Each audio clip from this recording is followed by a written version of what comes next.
Have you ever met someone who treats retirement the same way Ferrari treats pit strategies? For you and me, the answer is yes. Fernando Alonso is, without question, one of the greatest drivers to ever touch a Formula 1 car. But not just because of his world titles, his iconic overtakes, or his legendary 2005 season. Nope, Alonso's greatness comes from something deeper: suffering. They ask you how you are, you just have to say that you're fine when you're not really fine, but you just can't get into it because they would never understand. But this video wasn't made to tear Alonso down. This man has lived through more heartbreak than Ferrari's strategy department and somehow still shows up every Sunday like nothing happened. You could put him in a tractor, a Honda lawnmower, or a car powered by hope and betrayal, and he'd still drag it into Q3. And what makes that wild is how long he's been doing this. This guy's been racing for so long, he probably taught Hamilton how to tie his helmet strap. Yet here he is, still fighting teenagers on the track like it's a street brawl for P5. 2 world championships, a few broken dreams, and a career full of what-ifs. Yet, he's still pushing. There will never, ever be another Fernando Alonso. Alonso's story begins like every underdog movie hero, like Bane in The Dark Knight, only this one spoke perfect Spanish. Before Alonso, Spain didn't exactly scream Formula 1 powerhouse. For decades, Spain's presence in Formula 1 was more about hosting races than making headlines on track. The country staged its first Grand Prix in 1951 at Pedralbes, but while the Spanish GP became a fixture, Spanish drivers were non-existent. The early pioneers like Francisco Godiazales and Alex Solaroy tried their hand in the 1950s and 70s. But they were basically doing hot laps for fun while everyone else was fighting for trophies, cause they scored a grand total of 0 points. Emilio de Villota entered as a privateer in the late 70s, and let's just say his biggest victory was probably making it through qualifying. Then came Adrian Campos in the 1980s, whose racing career was so bad he had to turn to team management. Absolute legend regardless. But Spain's biggest breakthrough yet would come through Luis Perez Sala in 1989, when he scored a single point for Minardi. That single point was Spain's entire F1 trophy cabinet before the 2000s. Reminds me of a certain Premier League team. By the 1990s, Spain was still waiting for a true hero. Then came this 20-something-year-old kid with the confidence of a matador and the hunger of a man who refused to accept that Ferrari owned the world. And his rise didn't happen because someone handed him a miracle car. Nope, this kid was just terrifying with a steering wheel in his hands. And then Michael goes to the inside, tried to block the line in 130 and Alonso having none of it, straight around the outside. Michael had nothing, he had to go defensive, and Alonso just steamed on the racing line, around the total bravery, total confidence. His early years were a grind, debuting in 2001 with Minardi, a team so underfunded, their aerodynamic upgrades were probably duct tape and prayers. But he didn't just survive that rookie year, but also impressed the audience so well enough that Renault had to bring him into the big league. Fast forward to 2003, and the kid everyone underestimated shocked the world. He snagged his first pole position in Malaysia, then delivered a flawless performance in Hungary to take his first win, becoming the youngest driver ever at the time to win a Grand Prix. And he didn't just stop at winning. He achieved something unthinkable at the time by lapping the iconic Michael Schumacher. Imagine being the 7-time king and getting lapped by a rookie who still looked like he should be asking for a driving lesson, even though it turned out he didn't. That victory was Alonso's official "I've arrived" moment. Suddenly, the Formula 1 paddock realized a worthy watch was on their hands with this one. He had this calculated aggression that sent shivers down the pit lane. Then came 2005, the year Alonso truly turned the grid upside down. Renault, with their blue and yellow rocket, gave him the weapon he needed, and he wielded it like a champion in the making. He won 3 of his first 4 races, built momentum that felt unstoppable, and broke Ferrari's 5-year reign of terror. Schumacher had owned the sport since 2000, rewriting F1's history book one championship at a time, but Alonso practically snatched the pen from his hands to write down his own chapter. The 2005 San Marino Grand Prix at Imola sealed his legend. It was Alonso versus Schumacher, the old lion versus the young matador. For the final 12 laps, Schumacher threw everything at him. The Ferrari was faster, the pressure was relentless, but Alonso defended like a wall made of pure determination. Not a single mistake. He crossed the line victorious, and the world witnessed the passing of the torch. He became the youngest world champion in F1 history at 24, but he wasn't done. In 2006, he did it again with another title, and another nail in Ferrari's dominance. Alonso versus Schumacher became a rivalry of generations, the old guard stepping aside for the new. Yet Alonso's strength wasn't just his speed, it was his mind.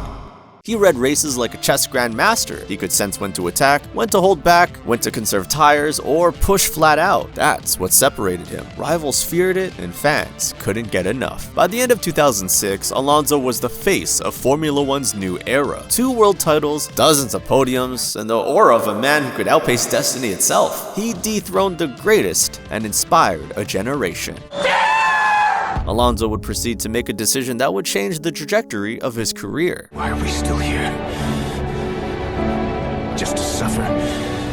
But remember, this video wasn't made to tear Alonso down. When Fernando Alonso left Renault after winning back-to-back titles, everyone thought it was going to be an unending championship streak for him. But 2007 turned out to be less legendary move and more career self-destruction speed run. The man joined McLaren, a team ready to dominate with a car so good and praised, except no one told him he'd be sharing the garage with the GOAT. Now when Alonso signed the deal, he'd expected a #1 driver setup, the star treatment, the leadership role, the whole royal crown thing. Unfortunately, Lewis Hamilton was destined for greatness. Suddenly, Alonso's perfectly planned move became a high-stakes duel, not just with other drivers, but with his own teammate. From the first race, the tension was nuclear. Both men were insanely fast, ruthless, and allergic to backing down. Hamilton wanted to make a name for himself, but Alonso wanted to remind everyone why he was the reigning king. McLaren's 2007 team meetings were so tense, you'd think Netflix rejected it for being too real even for Drive to Survive. The turning point came in Hungary. McLaren told Hamilton to let Alonso through during qualifying. Hamilton didn't. Alonso, in classic Alonso fashion, decided to serve revenge cold by literally sitting in the pit box and delaying Hamilton's lap.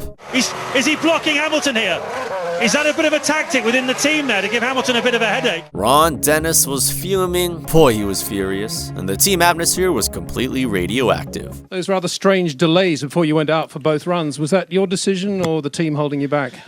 Thing was holding me back. But while the two were too busy fighting each other, the universe decided to throw in another curveball, Spygate. Turns out McLaren somehow had Ferrari's secret data, a full-blown espionage scandal that rocked Formula One. The FIA came down on McLaren with a $100 million fine and stripped them of all constructor points. Even through all the chaos, both Alonso and Hamilton were putting up god-tier performances. They ended the season tied, 109 points each, both losing the championship to Kimi Räikkönen, who snatched it by just 1 single point. Imagine grinding 17 races, surviving team drama, pit tension, and an espionage scandal, only to watch Kimi quietly walk away with the trophy. The unbelievable look they must have had on their faces. When the dust settled, Alonso was done. 1 year at McLaren, 1 world-class meltdown. He walked away frustrated, paranoid, and convinced that McLaren had favored Hamilton. One could say he ran away from the grind. But remember, this isn't a video made to tear Alonso down.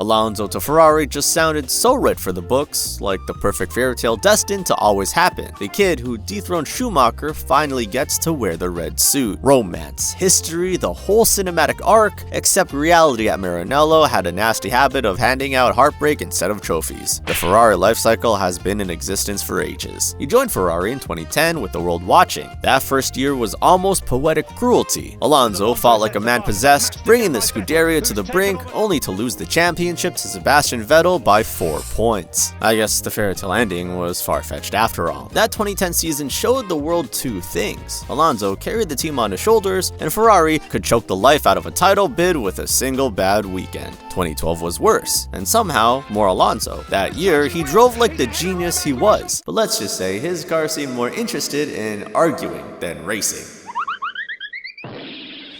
He outscored rivals, salvaged points from where there were none, and basically engineered results from thin air. By the final races, he was in arm's reach, and still, Sebastian Vettel edged him out just by 3 points. Ferrari had moments of brilliance, sure, but they never handed him a truly dominant car, and the following years were the tractor years. There were seasons Ferrari built cars that looked pretty on paper, but lacked the edge where it mattered. 2011 and especially 2014 were brutal. Rule changes, design failures, and a team team that couldn't find its rhythm. Meanwhile, Alonso drove like a machine, extracting pace from nonsense, defending like his life depending on it, and turning rotten hardware into podiums. Emotionally, those years carved lines in Alonso's face. You saw it in the radio rants, the clenched jaw, the raw interviews. He loved Ferrari with a weird, stubborn loyalty. Even when the team returned nothing but empty promises, he stuck around, pushed, and begged for development that sometimes came too late. The 11 wins and 44 podiums across his Ferrari stint read like a success on paper, but anyone who watched knows how many championships slipped like sand through his gloved fingers. Every time he looked in his rearview mirror, he saw another championship slipping away, always and always, time and time again. By 2014, the relationship had frayed. The car was a mess, politics were loud, and Alonso finally left feeling hollow, not because he'd stopped fighting, but because the team couldn't meet him halfway. That became a heartbreak era, where the hero kept showing up and the team kept breaking his heart. He left Maranello bruised, waiting for another chance to prove that raw skill can survive even when the hardware betrays you.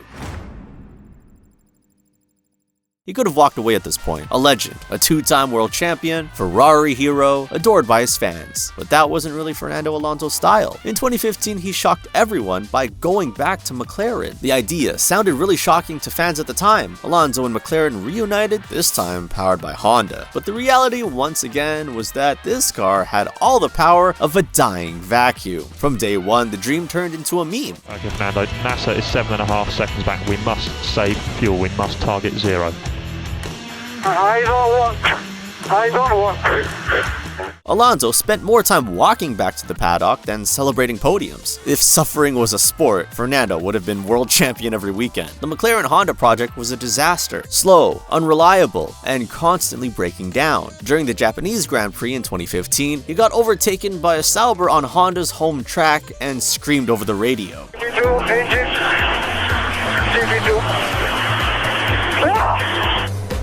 Frustrated by what was happening once again at his chance of redemption. You know it's bad when Alonso starts roasting the car and not the opponents. Okay, he pushed me off the track. I think you have to leave the space. All the time you have to leave the space.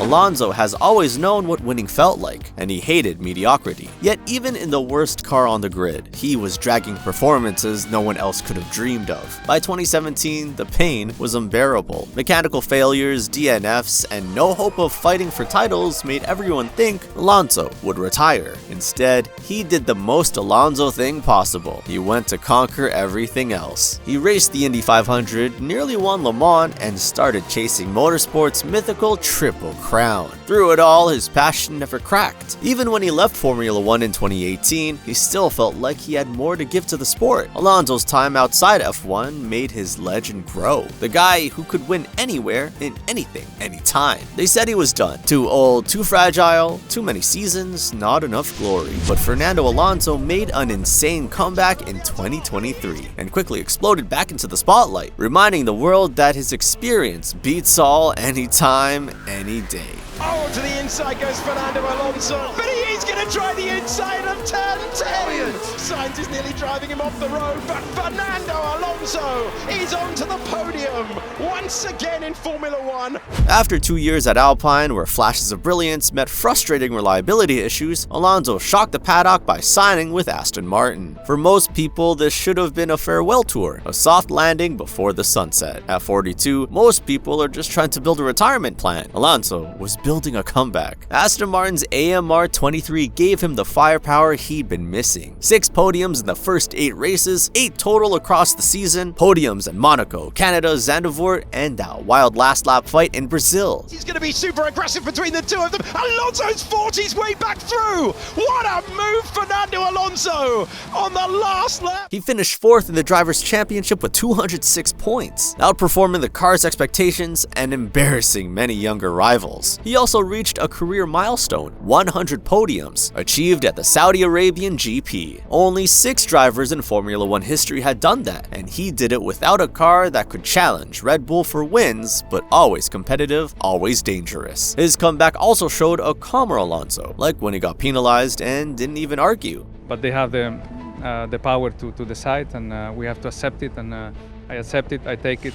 On the racetracks, Alonso at 42 had more energy than half the F1 grid after a Red Bull. You've seen drivers his age hang back, but Alonso presses forward even when the tires are screaming. There were setbacks, performance drops, upgrade flops, and strategy hiccups, but Alonso turned them into highlight reels. By mid-2024, he extended his contract with Aston Martin through 2026, seeing potential in the green machine and put his bet on it. Time catches everyone eventually, but Alonso keeps outrunning it with pure willpower. He's no longer the unlucky one, but a timeless icon. As I said, this video wasn't made to tear him down, but to put his story into proper context. Through new rivals, new cars, and new eras, he's still the same relentless force who refuses to slow down. 20 years after shocking the world, he's still out there proving that passion doesn't age. And while his fire still burns, a new rivalry is heating up on the track. Max Verstappen vs. McLaren. Click on this link to learn more about that.